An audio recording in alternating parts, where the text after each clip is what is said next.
Welcome to episode 9 of Normal Extra Smart Africans. Yeah, it's spooky season.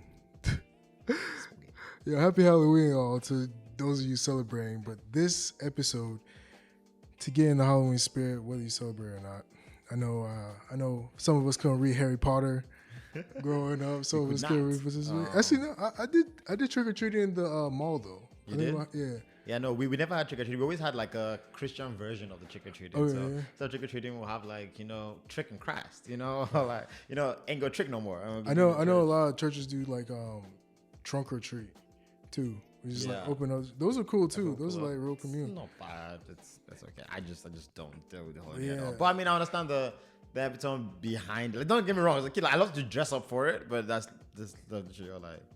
Yeah, I do for it. But it's cool. It's cool. Spooky season, we out here. It's kind of fun. So that's cool. Yeah. So this episode, our man Mike, not with us. R.I.P. We're gonna hold it down. He's not gone though. He's just not around, right? He's just in Cali right now. Yeah, he's in Cali. Living his best life. Now. Killing it. Just didn't take us along with him. We could have fit in the backpack too, but it's okay.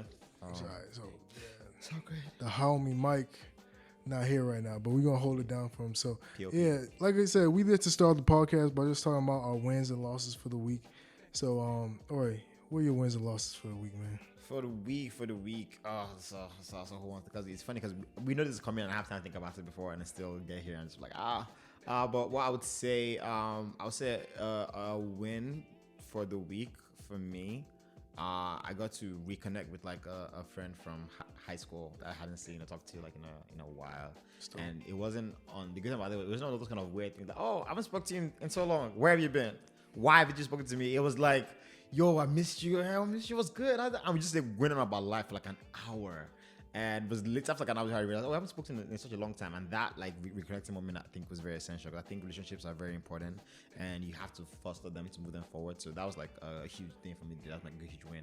I'll say it's like a loss for the week. I wouldn't call it a loss, but like I had an experiment that I was doing and like I went back to the lab like late at night to like just experiment because I was feeling like motivated, like just getting stuff out, get this work in, and I did all of that.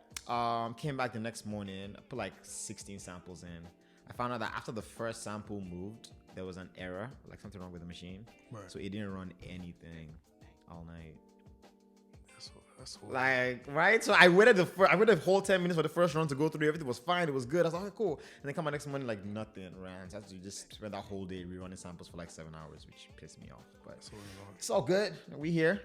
What about you, bro? What are my wins for the week? This week was very productive. I sent the first draft of my review paper to my advisor. He gave me some real cool feedback. He was just like, okay, what's kind of like the purpose of your review paper? Do you want to like just showcase kind of like the different, the different studies that are involved with the subject you want? Mm-hmm. Or do you want to like review some certain aspect for like a certain purpose? So it's like there's two different styles of review papers, but I won't get into that. Else for the week, I think I was doing good on sleep until like last night. Sometimes I was just up. I don't know. I was just up. Like, I wasn't doing anything for real, but that kind of snowballed to the rest of the day. Yeah, especially with all the stuff I have this weekend. I have research symposium Saturday. I have to DJ tonight. I have to DJ tomorrow as well. So it's like, sleep will help, but but again, that's my only L for the week. But let's get straight into these stories, man. When I was trying to find the stories, I was trying to like my best to not read them. So I kind of have some idea of what they're all about, but I didn't read the details. So so you're gonna get like pure like live reaction. And the good thing was like you sent me the link. I started reading the first story and I was like, nah, I want to wait and like really see how they are live. And I might have like 1 or 2 stories. But while he's pulling that up, like if you rock with us and you guys love the podcast, please like and subscribe. Get paid, share this with your friend. you know you like it, they're gonna like it too. You know, I feel like we're in 2023, the way of showing friendship and showing love in this age is like, let me see your Instagram history. Like, how many memes have you sent back and forth? If you sent you like 10 memes in a day, then you're probably squad. You know, you're probably friends. So Absolutely. just on our videos, you know, send that out to us, let it know. If you have any questions, hit up on IG. You know, some of you are already doing that, so we love that. We just have an email on IG too. You can slide in there. You know, kind of outside. So yeah. Might jump up into this. Also, last shout out to Emmanuel for this shirt. Music is medicine. It's fire. You know, J Emmanuel, check him out. I mean, things. Yeah, you know. So we like this merch. Y'all are sending us stuff. You know, a little thing out here. Really get excited. You know. Okay, let me stop. What's up? Okay. So the first story that jumped out to me here, the title is "Advisor Cheated on His Wife with My Fiance." Any words of wisdom? What? Yo, that's like jump. That's like kind of crazy to admit in like a public forum. Right. I don't know. I might. Man. Like, what could I don't know. Like, I didn't read the comments, but I was like, what could anybody possibly say? Is like what? Like, would you like report that to your dean?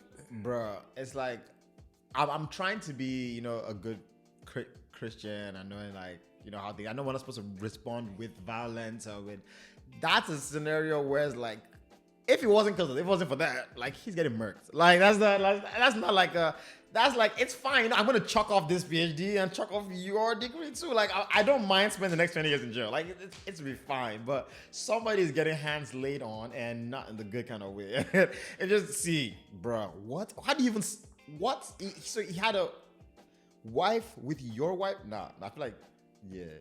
But hold on, let me finish reading this. It's like, please, give a full context because I'm already. He said, yeah, it's a crappy situation. Believe me, I've already been to the brink of suicide over it, and now I want to put my life back together. Good for him. Good. My question for you guys and gals is, if you have any advice on changing advisor. For context, I'm a third-year PhD student and am knee-deep in data collection. None of the other professors in the department, to my knowledge, conduct the kind of research I've been doing, so I'm at a loss. How do I move forward without a suitable replacement advisor? I suppose I could look into transferring to another school, but barely make ends meet financially where I am, let alone afford to move. Thanks in advance for any guidance, any at all. Oh my gosh.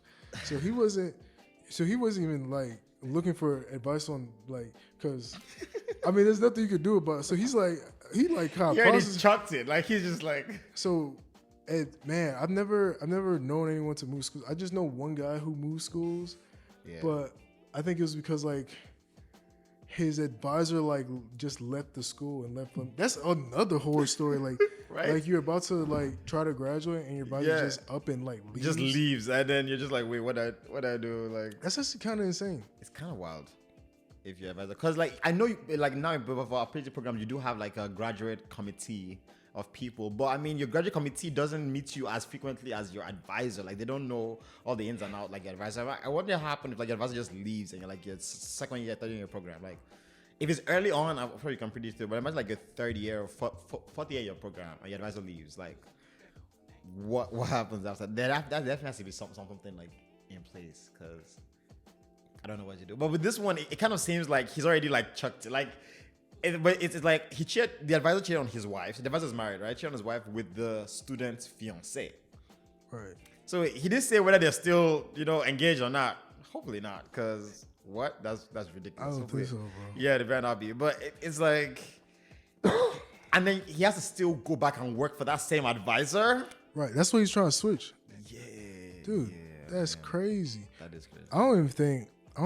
To be honest, I don't think any professor can pull like any shorty I could pull, to be honest. I've seen y'all game. I mean, it's like, it's like, what? It's not even like the professor pulled his girlfriend or pulled like a girl he liked at the club. The professor pulled his fiance. While being married too. Like, what kind of suave? Yeah, even with that, I don't know any person that can pull the same amount of girls that I pull. But I just, the fact of that, like, yeah, I mean, it's already hard normally dealing with a lot of stuff that people transfer professors with anyway. And you're third year, like normally you're gonna like thug it out, but I can't say thug it out. It's just, I'm sorry. Like I don't think you mentally he'll be able to finish your degree in that state. Like he already said that he's gone to the point of suicide and come back. So I'm glad he didn't do that. But that's deep. That's real. Again, like at that point, like I don't know, man. Definitely have to change that advisor. Like yeah. So I'm not sure. Like if you change advisors, like cool. It's like I get the whole your advisor has to kind of do the same research you do, but it's like hopefully if he's in his third year, he already has like a dissertation committee, right? Mm-hmm. So there's already a few people that's like kind of like in his corner, yada yada yada, who could like bring some sort of aspect to kind of like his research, like expertise to it. So it's like, okay, he's missing the advisor, right? I'd say look up a professor where maybe like it doesn't have to be the same, but maybe you could just like kind of like switch your research to, or just an advisor who could just kind of just help you graduate, you know? Or maybe an advisor that's even kind of like looking towards like the kind of research you are doing. Exactly. Like they don't have to physically be doing it, but in that area. To at the end of the day, you want to finish. So I know there's some students, there's some people who like thug it out and be like, oh, I would do the work. Like they can physically do the. I don't even need an advisor. I can physically do the work without an advisor and get to the end. But even if your work is 100 out of 100% perfect, if your advisor doesn't sign off on it, or if he feels like you got something to do, you got something to do. Like, which is the scary part. But it's like even with the committee, like your advisor still has to be the one to sign off for you to graduate. So. I do agree with what you said. Even if you don't find somebody in the major that's similar to what he's doing, find somebody close enough or that they can understand what you're doing that's in that field. And bro, move. Cause I feel like that's kind of not fair. And honestly, like, how do you even? I feel like you couldn't discipline anybody for because that's just like would there be is there any like clause like? I feel like. I know there is a disciplinary committee in school, but I know that the mainly issues I've heard about that it's involved with like students, you know, interaction or like, you know, an advisor hitting on a student or vice versa because ages, you know, when 2023.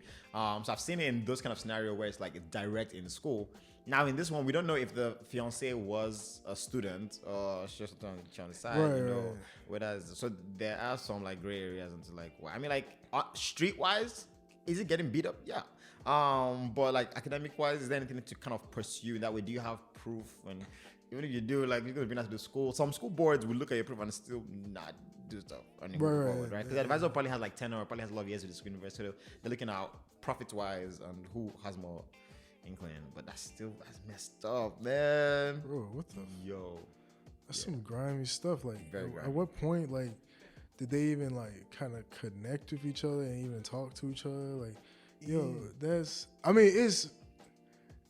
that's a crazy story, man. That's a crazy story. Yeah, it gives me a reminiscence of all those stories where it's like, oh, like I went to have dinner at my advisor's house with my fiance and with his wife. And it's some advisors that are that cool. Like, you guys are that interactive. And like, you know, guys go out to lunch. Like my friends in school, the advisor, they go out to lunch like every week, which I thought was wild. Like in a semester, they go out at least once or twice a week. You go out to lunch together, talk about life and research and everything like that, and go back. You know, there's a kind of advisor relationship that's that good. You know, some people have that, but there's some where it's like you are the advisor. Like you go to the advisor's house at night. 10 o'clock, 11 o'clock at night, or your advisor coming over for dinner, like there has to be a line. There's a very clear line drawn because some of those can easily be blurred. Like even in school, like it's very like you are like my friend and my colleague, you know, right? I have a lot of classmates, and this is not offending to anybody. I love classmates, and they're my classmates, they're my age mates, they're my schoolmates, right? Doesn't necessarily mean that they're my friends just because we're the same age and we're in class together every day, we're in lab together every day. You feel me? So it's like there's some people that, oh, these are my friends, my cool people, my core people. Some people, oh, these are my colleagues. And nothing wrong with that. Interacting with that. But I feel like people like blur those lines. They're like, oh, this is my colleague. Oh, I can probably tell them everything about me. And it's like, not necessarily. That you could find some great friends in like college environment community, right? But it's like I feel like as long as like what I'm boiling down to is that like if there are some clear lines, drawn, even with people like you are my friend and colleague. Some people that I told them like, yo, you're my colleague.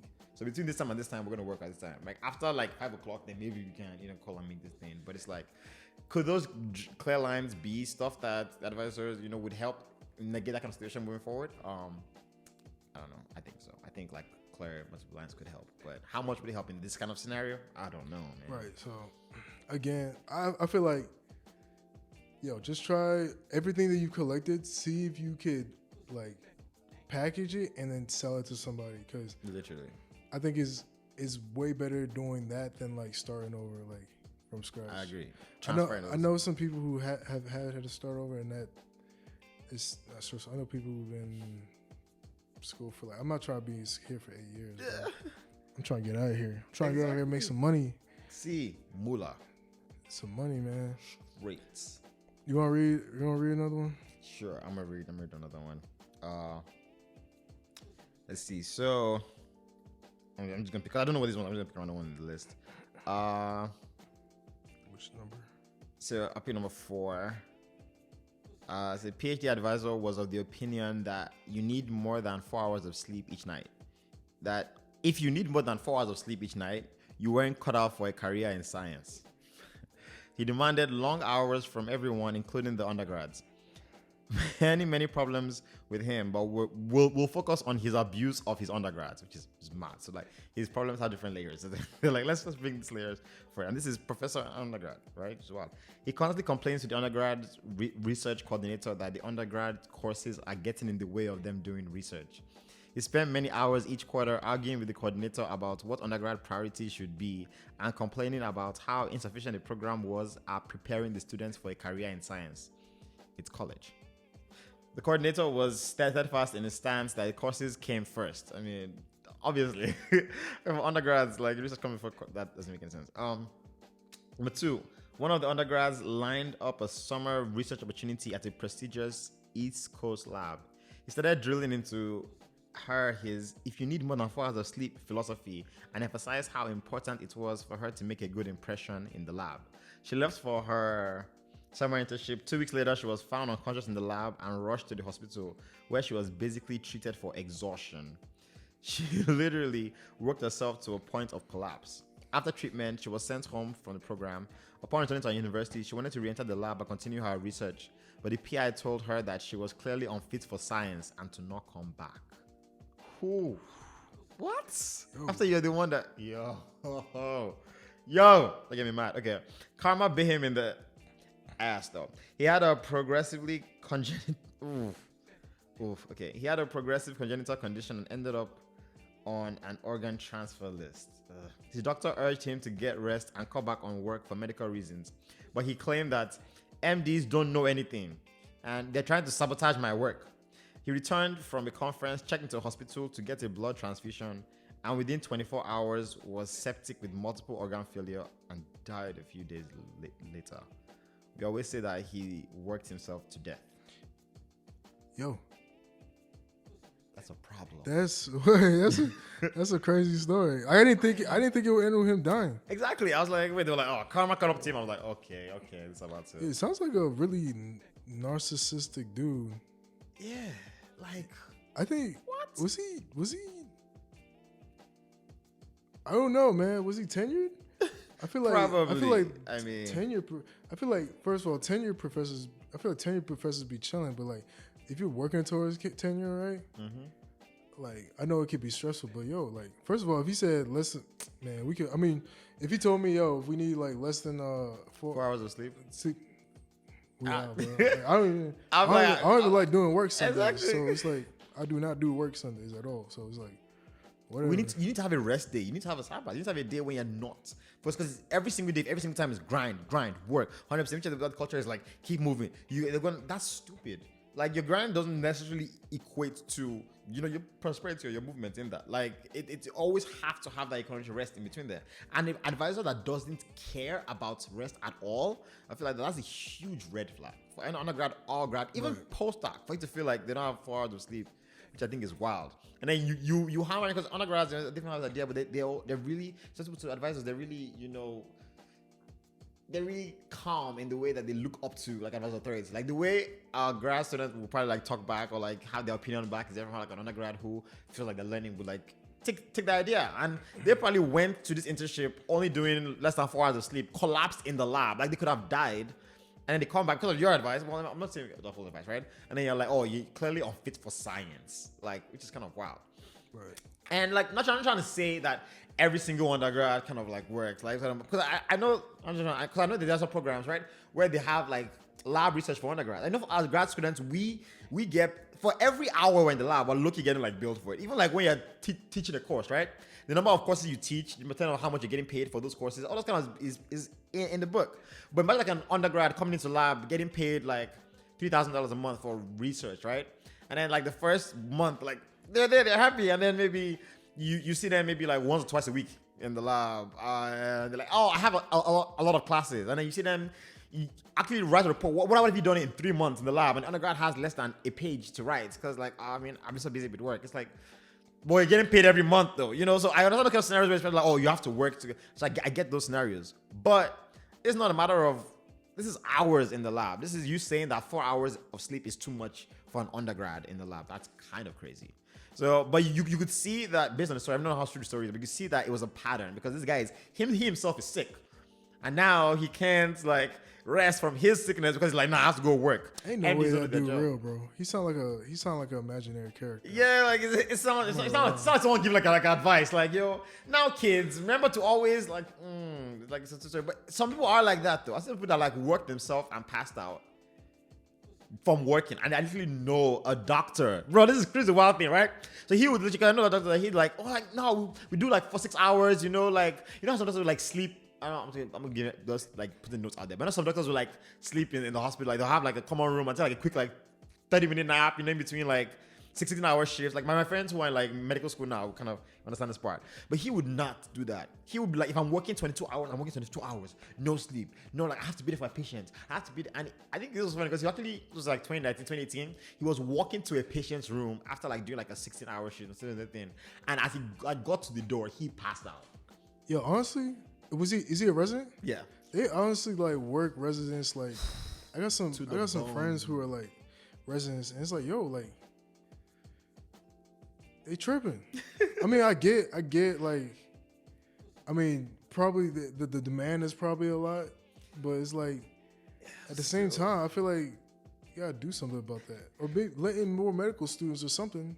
Exactly, because they're still human beings. I mean, even behind the beautiful white coat and the knowledge that's been impacted on the body in a crazy in-depth way, they're still people. Like they still need to eat, sleep, and live life. So I feel like that extreme work is kind of wild. But I mean, that's one reason why I have a huge amount of respect. Shout out to my who's in the medical field, because I feel like shout out to all my doctors, shout out to all my nurses, doctors, my medical professionals, nurses, my technicians. Y'all be fine, here, bro. Yeah. Woo, it do be. I mean, I'm not going to get to that because like another episode of nurses saving lives. That slipped off my tongue. I'm weak. It's just not. Okay, next one, bro. Right. So let's see here. What's a good one? Rest of the horror story. Let's try number 5. So this happened last fall. When I was waiting in front of my PI's office, PI is another word for advisor, principal investigator. I was waiting for him as he already had a reputation for being frequently late and narcoleptic. He was either late or he was sleeping in his office. Don't get me wrong, he's a cool guy. So I was waiting for him, and the door to the professor's next door was cracked. I could hear her talking to a student. Let's call him Andrew. Professor is a tenured professor, about 20 plus years at the uni, and Andrew's a third-year PhD candidate. Mad. Now I didn't mean to eavesdrop, but I have pretty big ears. And their advisor was quite audible given how quietly the hall was. To my best memory, It's like I didn't mean to. So her excuse for eavesdropping is that I have really big ears. This is Dumbo. I was like, That's funny. okay, man, continue. That's just funny excuse for. But to the best of my memory, I'm writing down their conversation. Professor, why haven't you gotten your experiments done? Andrew, Professor, please, I'm in a very bad situation in my life. Just explain. Just let me explain. Professor, okay, tell me.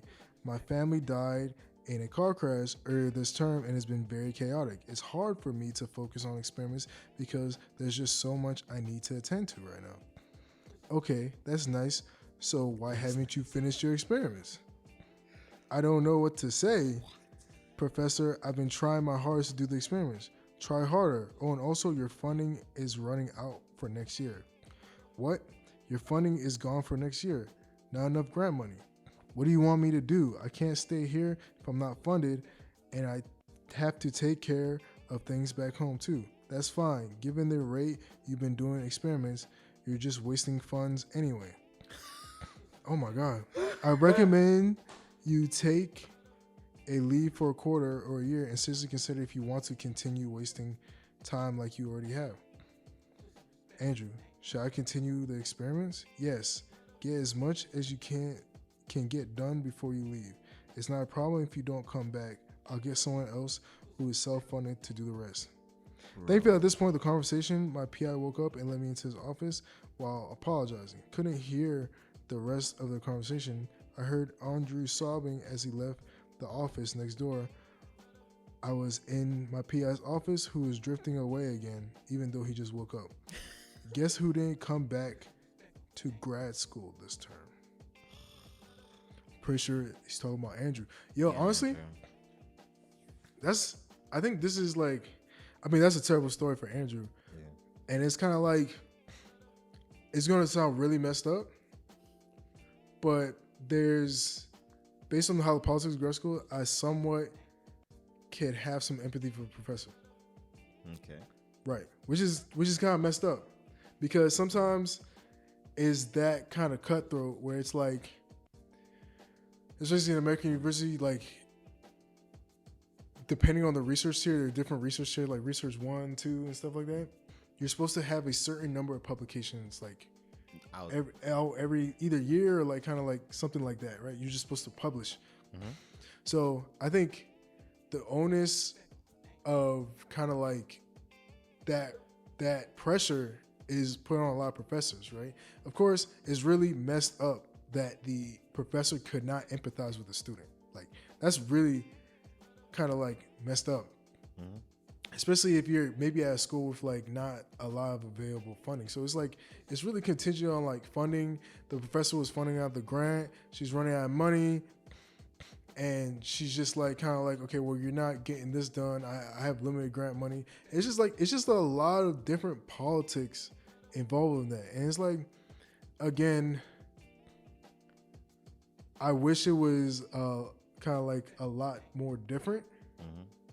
Right? Where it's like, okay, your professor has a certain amount of grant money. Yeah. And it's like, okay, well, I hired this student to produce results from this grant I got because, hey, they got the grant money because there's stipulations with the grant money, certain checkpoints. And it's like, okay, well, if this student I'm paying with my grant is not hitting these checkpoints, well, I might lose my grant. So it's just like, it's kind of like a lot of pressure on the professor. And then at the end of the day, all the students kind of lose at the end of the day with that, which is like super crappy. I don't like, it's like, and maybe empathizing with the professor is not the right word, but I think my whole understanding of kind of like the politics of grad school, where it's like, yeah, it's like, it's just like a business. Like it really is. People, hey, if your employee's not producing, you personally, producing, making revenue, then you can't. It's affecting your business. And it's like, yo, it's messed up part of a bigger problem, which I don't even think I can even begin to like break down like an hour. Mm-hmm. So it's like it's kind of some really messed up stuff. And honestly, I've heard a lot of stories of just kind of like life happening and especially if it's like and it's a good thing the person mentions the professor is tenured 20 years, Exactly. right? So it's not like a professor who's established in the lab and rushing to like kind of keep their grant money. It's somebody who's been seasoned and done this before. So it's like, You feel me? Which is something I always want to bring up too, because I do understand. I have seen a lot of scenarios where that happened, where it's like, okay, this person has this money, they don't have this money, or they want to do this research, but they can't do research going forward. And and it sucks when that happens. And like, because there were projects, even when I was getting into grad school, like I got interviewed by like 3-4 people, and they were like, oh, we really love like what you're doing. But one of the people I interviewed with, first people, she was like, I love what you're doing, but I don't have any grant money. Like, I can't really support you a lot at the beginning of the program. So that kind of attitude to play, and I was like, in the same with that. And I've been in programs where like some people like did like a master's program or like a associate in a different college, earn a particular amount, go to a different university doing the same degree or like a degree higher, and you're earning less. So like you're doing a PhD in a different university, you're earning less than you did a master's in that university. So it depends on the grants and all of that. And I think that you can't be an advisor without being empathetic to your I take that back. You can be an advisor without being empathetic. You can't be a good advisor without being empathetic to your students and their plights and like whatever. You're like, a mentor. Because you are exactly, and I love that word you use, mentor. Right? A mentor is not just that means, and this might be like a random tangent, but I've read like a pop-up podcast this week talking about like Christians in the church, right? And some people are giving like, they'll preach and like, oh, hey, you guys, come to Christ, it's great. And then people come to Christ and it's like awesome. And then it's like, okay, we'll see you again next Sunday. And then you don't talk to them again until next Sunday, or they talk to the pastor like twice a year. But then they're like, oh, we're being like mentored and grown in that church. You really aren't, because mentorship is like is literally constant, right? It's not just that one time imbued. It's like, oh, how's your day? How's your other day going? It's like a constant check up on that person. It has to involve with relationship with the person that you're dealing with, understanding of what you're doing, like knowing that you know more than they do, but you're understanding like where they are, meeting them on that part, right? Trying to see things from that person's point of view. The relationship is not involved. It's like more of a dictatorship than a mentorship. So if you actually are mentoring your student as an advisor and you care about them, I understand some people are different and hard, but it's like you just know what they're doing in their day-to-day life. Because if the student feels good or they feel bad, that affects their work. So if you really care about the work, you'd want to know how they are. They're gonna be like, day. Like in this example, it might be right or wrong, but he's like, my family died in an accident. This was right, and we know of course that's the huge thing. But how is his? I don't know how true it is. But if your immediate answer is like, oh, that's nice. What about your research though? Like, right. That's like, that's like really like exactly. It's like jarring. It's something wrong with her. Very. It's like there's something wrong with the advisor, and so like there's definitely like and it's like every single like response has been like, okay, well, this is what has to be done. If you don't do it, you're out, and get somebody else to do it. Should I still do it? Okay, well, but I'm like it's sure that this, and as you said, with tenure, a lot of tenors, and not all of them, but a lot of professors with the tenors in this kind of scenarios, right, have power that they abuse, because they're like, we can't get fired. We can't really do anything, It's like we have this position, and people are tenure, so you're really like senior in the department, so you really get more money, you have more access to grant, you've probably been doing that for a lot more time, you probably have access to more students, so it wouldn't be too hard technically for you to get new students, right? So they will make it seem as if, oh, give me results next week, I'm going to get a new student right after that, or that's kind of like a right, like replaceable, and exactly. That's like kind of. Which is like, I always like have this, because like that interaction with professors, like, oh man, you're pretty much replaceable. You gotta make sure, and easier said than done, but you gotta make sure you understand your professor serves you. You know what I'm saying? Your professor serves you too. So it's just like, kind of like that. It's definitely hard to like not fall under that kind of hierarchy, because like, especially if you're, all right, well, getting paid grant money, the only reason you're in school is because of like this person paying you. But it's supposed to, ideally, your advisor is here to serve you and guide you through your doctorate. So it's kind of like, that's just like a I don't know if he knew, like, I don't even know if he understood that about his advisor before he got to it, but that's like kind of like a huge red flag, It is. And like some people don't see that. Like, and I feel like one thing I want to emphasize, like, don't beat yourself up if like you already entered and you didn't see that your advisor was like evil or like they didn't have, because a lot of people don't show it. Like if someone's bad or evil, but we don't see it. When the pressure gets on, then people reveal themselves. Exactly. You know what I'm saying? So, I love that when pressure is on, that's when you get to squeeze and see what's really inside. So if that happens, like don't be afraid to jump or to move or to see. Don't see a red flag, a burning red flag, and think of it as bright pink. Is red. And red flags are danger signs. We see danger, you move. Right. You know? If you see a red flag, don't try to like, oh, maybe it's pink. Like, yo, just go. It's a red flag. Process it, move accordingly. Because it's just like it's just gonna get worse. It's just gonna get worse. It just is, you know, and that's kind of I'm a notorious red flag ignorer. Hang on.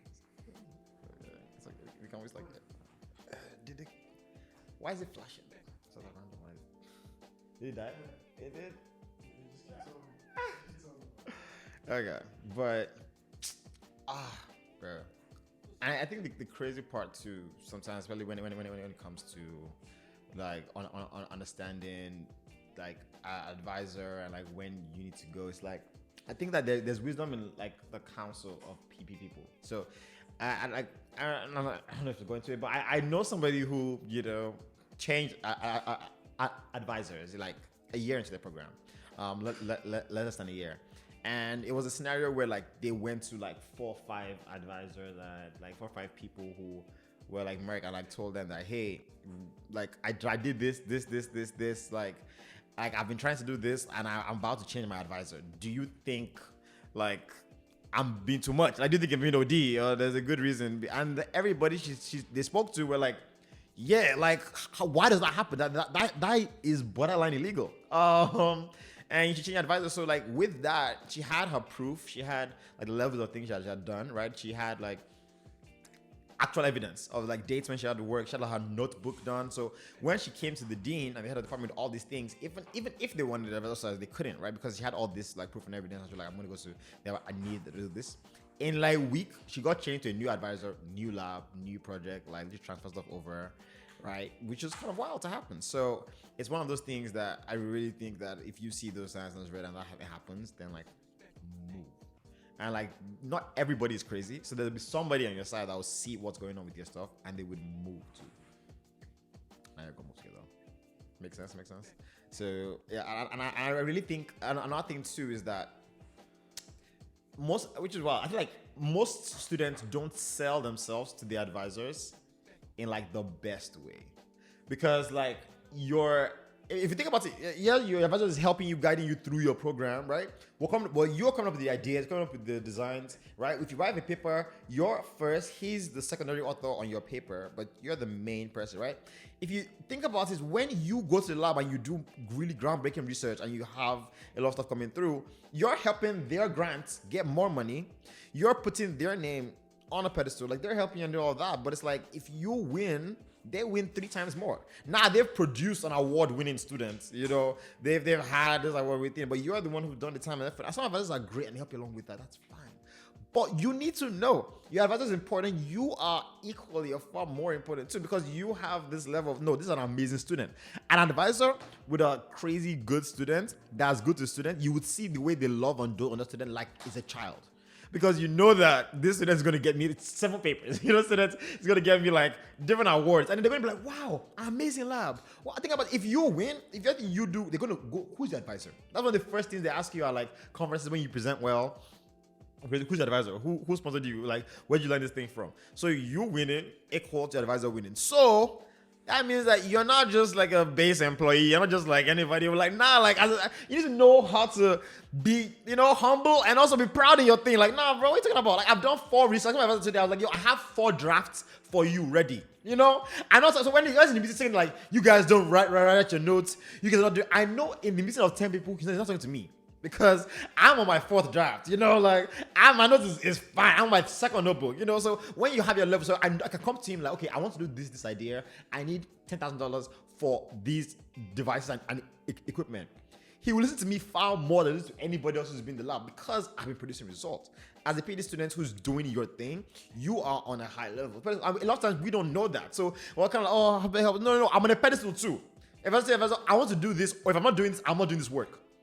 it gets to that point. If you know your worth and you stand on your worth, it will be transferable and translatable. Because at the end of the day, when you graduate and you get your PhD and you have your stuff now, your advisor just has another person that got a PhD under him. They have more things under him. Like any achievement you've made, they always know that's your advisor for your PhD program. So you need to, know your worth, king, queen, in the program. Yeah, that's a good point. Like, man, again, we're trying to avoid the whole, I guess, the whole like advisor like your child, right? But we're trying to spin it as like this kind of like bilateral relationship, which is definitely hard to like see sometimes, but it can get there. It can definitely get there. And every relationship requires work, right? Yeah. Friendship, relationship, brothership, like husband, wife, all of that requires like some kind of work and like mad effort. So it's like you can't expect to have the best marriage with your wife and you don't work on it every month, no matter how good or how bad it is. And even with like an advisor and like your student, like if there is work, even if you guys are not that close at the beginning, like you can get closer, you can grow closer, you can build stronger, right? All of that takes time and intentionality on both sides.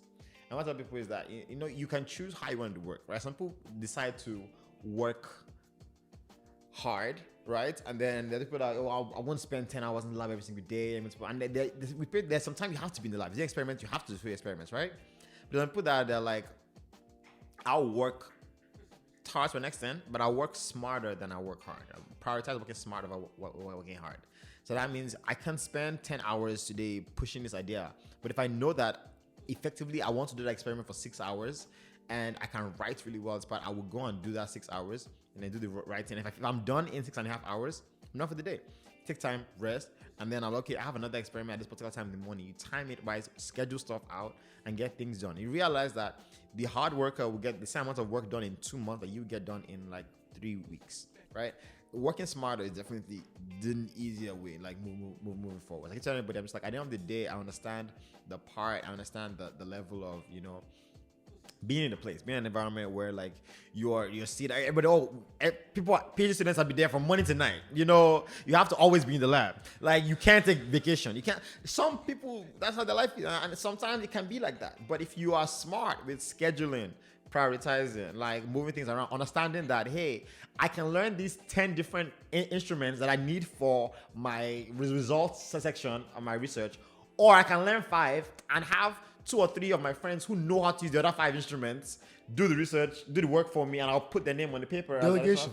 Yeah. So instead of me spending 6 months learning some new techniques, I can just 6 months getting myself ready, working on things, ask somebody else that knows the technique really well, do it 2 months, 3 months. And then like you're able to do your stuff in a lot more efficient time than just doing it in a lot amount of time. Honestly,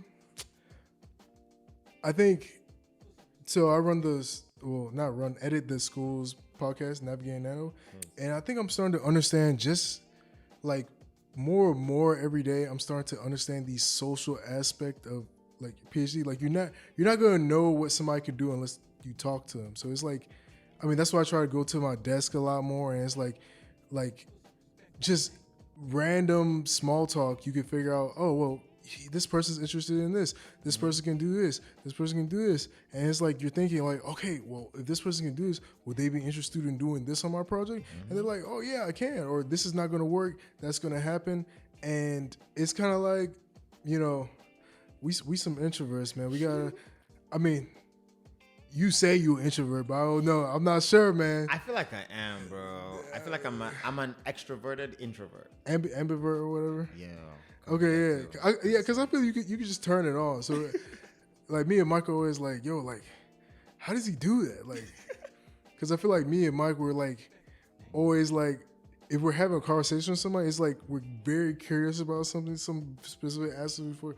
But I feel like you could just go in a room and just start talking about stuff. We're just like, bro, what is going on? So it's like, which I am grateful for that y'all say that, but it's weird because like in my mind is the opposite. It's like, if I walk into a room and I don't know anybody and I don't feel like I can be in a corner for 2 hours and you don't even know I'm there. True. Right? But then if something happens, like maybe like a Drake song comes on and I'm just singing all the lyrics. Like I was talking about wings. I'm like, what's and I get one of my friends, you walk in the room, What's good, bro? Like my whole personality switches because that's how I am. So it's like if I'm comfortable. Sometimes I can be. I think I'm such an introvert. Like I'll be the kind of guy that I've seen a meme today that was like introverts sitting down at home every weekend expecting to fall madly in love with the love of their life from their couch. And I'm like I can relate because sometimes I don't want to go out, But sometimes when it's like we'll go out back to back like 3 days, and I'm just like, oh my god, it's lit. It's kind of yeah. I mean, honestly, it's like. I always hear the term humans are social beings. Honestly, like I think there is something inherently wrong if you do not have some degree of social skills. Like, okay, cool. I can spend like 90% of the time alone, but it's like that 10%. I need Yeah. I think you need some human interaction. Need somebody. We need people. We all figure out what somebody could do, what somebody could do for you, or just figure out what's kind of going on in the world. I think. I need you. I think that's also just being part of just being an intellectual, like just being genuinely curious about stuff and kind of like the world around you. I think like, I don't know, maybe a lot of people are just really just comfortable, just like their own small world. Their own small world, which is scary. Which is, I'm not gonna lie, it's like, all right, leave people alone, but that's not good. That's how I think during COVID, it kind of makes sense, right? Because everybody kind of was forced to be in the world. But even though COVID is still around, I think people should seriously be masking up. Yeah, bro. See, and I agree with that. Like, in Genesis, it's not good for man to be alone. And even as you said, with like quarantine, right? Everybody was still being alone. We were all alone and isolated, but that was the most time that everybody spent as a community online. Right. Like that was quarantine radio was going crazy, right? Like Instagram lives were going insane. Like Zoom parties. We're in 2020, right? People are dancing on the screen with only them in the room and turning like it was a worldwide phenomenon. Like so we're in a part where it's like, like everybody's pushed for this individuality. Like me is my thing. This is my truth. This is what I stand on, right? Part I push for. These are my people, my tribe. At the same time, it's like we still need those communities. We need my community. We need like and it's like I was doing something that's kind of about like womb brothers today, which are like people you don't have the same father, same mother, but like you guys are like embedded on like different levels. Like intellectually, you guys think the same way, and on this particular like major things that like matter to both of you. So like on core values, you guys are aligned. Like, and you guys like but then you have no person from anywhere, or you have a lot of friends, or you might have no person for a couple of weeks, a couple of years, right? We have those people in our life that we form those like deep connections with. And if there's somebody, if you don't have at least one or two people that you have this kind of real thing with, like it shows. It's kind of a little bit evident. So I feel like we were not designed to be alone. We're not designed to kind of be by ourselves. So even no matter how introverted or extroverted you're designed to at least lean on somebody. Yeah, it's like, I think, again, I don't think when people say somebody's introverted, I don't think it's like lack of social skills. It's like, all right, preference for how, just like a kind of division of how kind of like they spend their time. But there's still, some people need more social interaction than others. But especially in grad school, you have, I don't know how else to say it. You're going to have to interact with other grad students. You're going to have to go to these conferences. You're going to have to interact. If you have trouble, if you have a lot of social anxiety, sometimes anxiety kind of stems from not being prepared enough, right? Not being prepared enough. Man, just get with friends. Try to think of the different scenarios. Like I think a lot of anxiety is not preparing. Being prepared for like different scenarios, or not being feeling like you have control of different scenarios. Just like kind of just like if you're really like that kind of person, think of what different scenarios that could happen. Like from ridiculous to like, oh man, you get mustard on your shirt, right? Just go to the bathroom and clean it off. Or like this person says this, how do I approach this person? Think of different questions you could ask somebody. Like, don't overthink it. Like, and I get definitely, I get the whole thing, like only being able to approach someone when like you're curious or like kind of like interested about someone. Like, I guess not everyone's good. I'm one of those people who I don't really like small talk, but I'm pretty good at it. Like, like I might comment, but it's usually because I'm like really curious about something. Like I might comment like, yo, like, what's up? Yeah, it's like you were just in this room, like what's going on in this room? and they'd be like, oh, blah blah blah blah. And it's like, oh, like it's like, dang, this. I see you doing that a lot. So okay, this is where I feel like so this is where I think personally you are an extrovert, and I feel like I'm I'm an extrovert in those scenarios, Okay. right? And it to be like we're all somewhere, like you are, I am Mike, and it's like it's very clear that the only people I know in that room, you are Mike.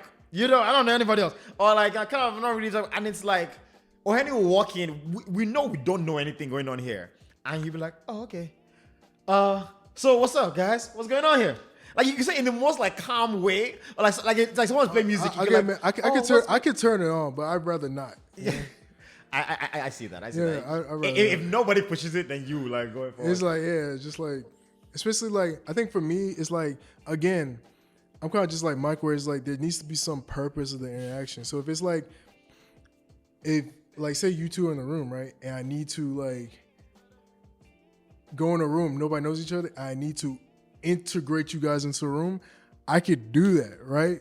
But if I'm by myself and I'm chilling kind of like at my own pace, right? Like I'll just be chilling until like something interesting comes up. It's like, yo, like that's an interesting song, or somebody next to me, yo, did you see that? So it's like, yeah, but some people can just talk. There has to be like really kind of purpose. And me and Mike talk about this all the time. We're kind of like, me and him joke about like we're snipers. Like there's like something specific we're addressing, and hitting this and wow. Yeah. So it's just like I feel like it's like you just like just go and light up the room, and us we're just kind of like all right. We just have to find the purpose in the room and then go find it. So I feel like in this scenario, like I'll be the guy that like jumps out of the truck with like the machine gun, like we outside, like get everybody. And then you guys will be the corner of like sniper, just like if I can't get. That's funny. See? Long and close range, we kill it. Yeah. Let's see if we can get in one more story. Okay, one more. I'll let you pick the. Wait, the last you said you had a story, right? I did. Let's do your story. Okay, let's do it. I like also one like random story like pulled up from somewhere. I don't know, but let's see how this is. This is funny because I see zebrafish on this, and I remember at the last conference I was at, like there were like 6 or 7 people that were doing zebrafish. I think okay, why is zebrafish is important because it has a lot of shared. A lot of the genome is shared with humans, right? That's why people experiment on them. Like, yeah, close. There are a lot of humans are shared with humans, you're right. And then they have a lot of systems that are pretty similar to our system. So like we'll say like how things would move in like a endocrine system, or like pulmonary system. Like they have. And I think one thing that I think what personally is, I remember I'll be right, but I'll check. One thing that I think people like zebrafish a lot is because even when you add like change stuff in like their drug or their food, right, you can physically see like a color change on the body of the zebrafish. I think it's really right, so you can see the kind of translucent. Exactly. Okay. Kind of like right. It's really cool. And there's a person that's doing research 2 hours away I hear right now on zebrafish and like bioethics, but this was kind of close to that. So it goes with let me start with the main topic. So this is an ongoing story about a Yale graduate student that's now suing her former mentor and the university itself for their inadequate response after a fellow student tampered with her research. Okay. Right?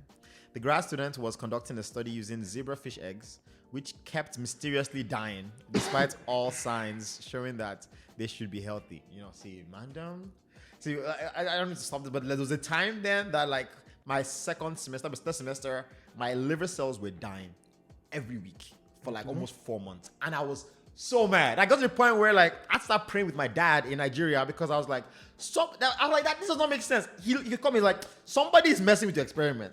Till today, see, I believe in the word of God. I believe God is true. Like I'm imperfect. Bro, I don't know what happened, but we spent a month praying about these cells. What is going on? What's happening? Blah blah blah. Found out later.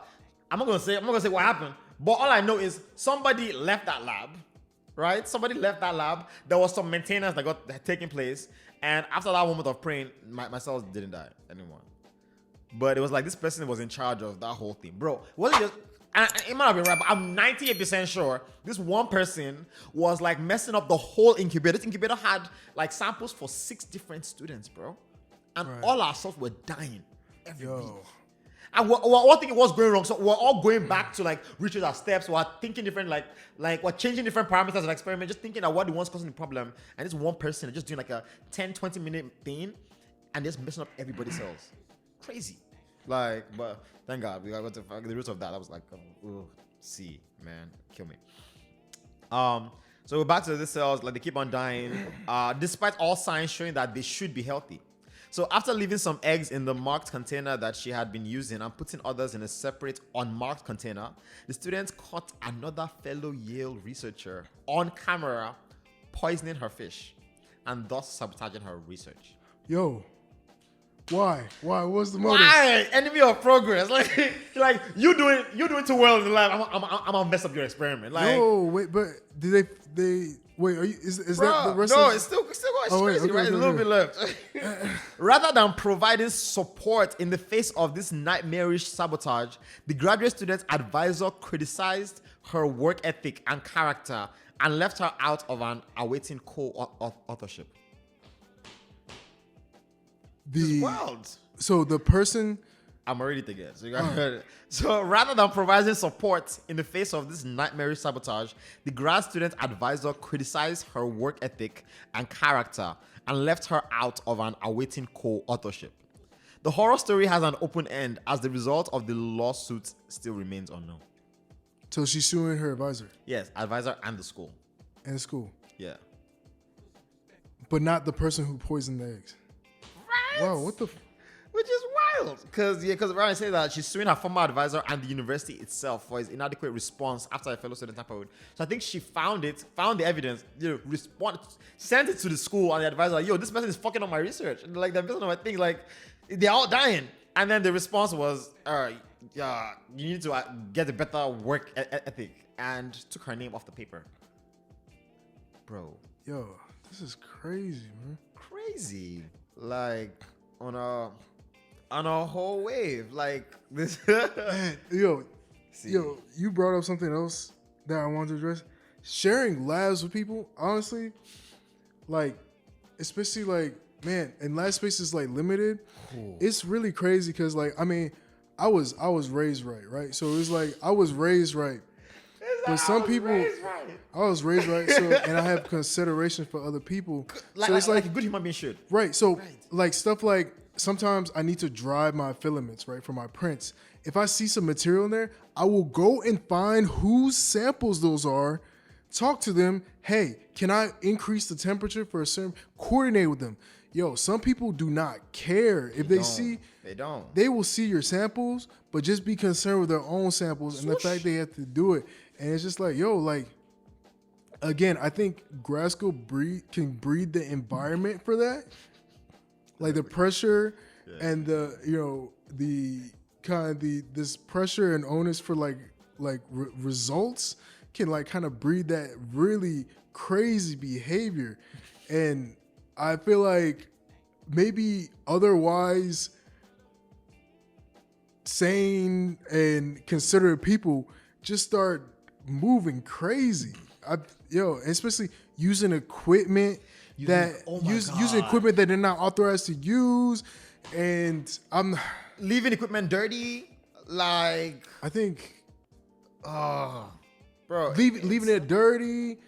And again, people, it's really interesting because like I feel like the politics of grad school kind of can force you to be this really crazy narcissist, but it's such a communal like experience, and you have to share labs, you have to work with other people, and share supplies. Sometimes I feel like everything in it is just pointing towards like I need results. Like there was, I'm not even gonna say. Let's just say I've heard a story about a postdoc who was just very concerned with getting their results to the point where like sabotaging other people's experiments, getting people thrown off for different projects. Like I've heard crazy stories where it's like, especially like and just empathizing with a lot of foreign students too, right? Like student visa, literally their whole entire existence for being in America is contingent on the student visa and this kind of like getting funding for graduate school, Mm-hmm. right? So, and it's gonna be like, all right, and I understand that funding student visas aren't that cheap, right? So it's to the point. I think to the point where like I think a lot of programs even like cut down the stipends just to like kind of make up for kind of like the student. And then some of them have like requirements that you have to pay to even get in. So like you come in as a graduate student and you're international, and you know that you have to have 30K in your account at least for like most like graduate programs, and like, you have to have money to go, and like you know you're not going to take a loan. You have to pay out this bill every semester. So every semester you're coughing up $10,000-$20,000. Like you have to pay that bill every semester. So it's like dealing with that and knowing that the only reason why you are legally allowed to be here is for school, like you said. So it's like that should be that's your whole focus, right? But then it's like people can take advantage of that, and you end up being on the wrong end of international. Some just know that. Some of them will be like, okay, we know that you're international students, and they know you're not going to get a lot of money. So they're like, oh well, I mean, you work 60 hours a week, right? And you're like, wait, what? They're like, well, I mean, what else do you do? Professors understand they can work because I feel like I've seen some stuff where it's like because I am like U.S. born citizen, professors would not try some of the stuff. Like they wouldn't try that with me, bro. Like I'm telling you, I have seen some crazy stuff. Not seen, but heard some crazy stuff about like the way some professors treat international students because it's like they know they have that leverage and power over an international student. It's like, hey, your existence here. For me, if you kick me out of my lab, right, like I have the credentials.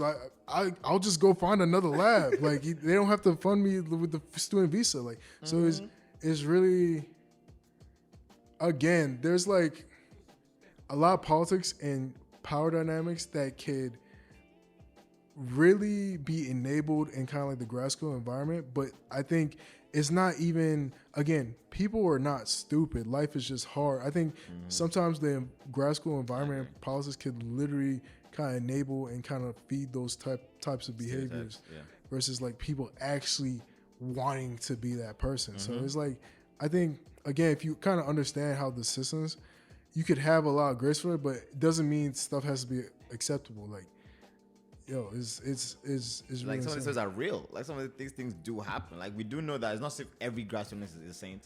It's not as if every advisor is evil. But like the more people are made aware of these actual true facts that happen, and some of them are talking about, some of these things, a lot of these things really do happen. Like we're able to like make changes moving forward. We're able to like make better decisions going next thing. You're able to see a flag. Oh, this is a red flag. This is not pink. You're able to see something like, okay, this is caution. I have to be careful about this, right? How to interact with people, how to talk to the advisors back and forth. Some things that there's respect, and there's some things that is just like degrading, right? You need to know the difference between both of them, and like, which is hard, but I feel like it's an everyday pursuit. Like understanding things. If you're not sure, ask.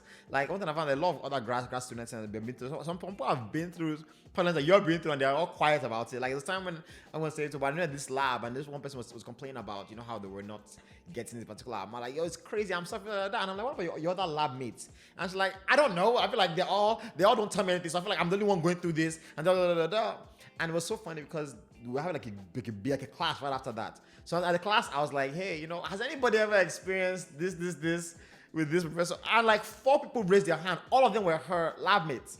And I'm like, bro, you feel like you're going through this alone. They're going through this too. Like, but some of them one of them is a postdoc. So I'm like, he's already known how to go through it. And he can give you advice on how to deal with this person. Because it's like, at the end of the day, we all want to get this understanding.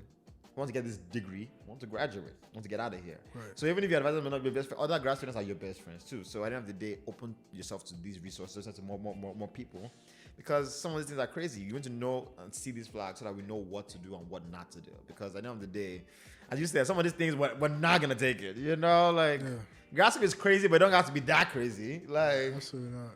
Does not. So yeah, I think this is a good note to end up on. Again, appreciate you coming to the horror episode of No Mercy Smart Africans. Whether you be in church, whether you celebrate Halloween, have a safe October. It's a homecoming season too. G-Ho in about greatest homecoming on earth. G-Ho in about 2 weeks. Greatest homecoming on earth. Again, thank you for tuning in to Normal Extra Smart Africans. I love you guys. Catch you next episode.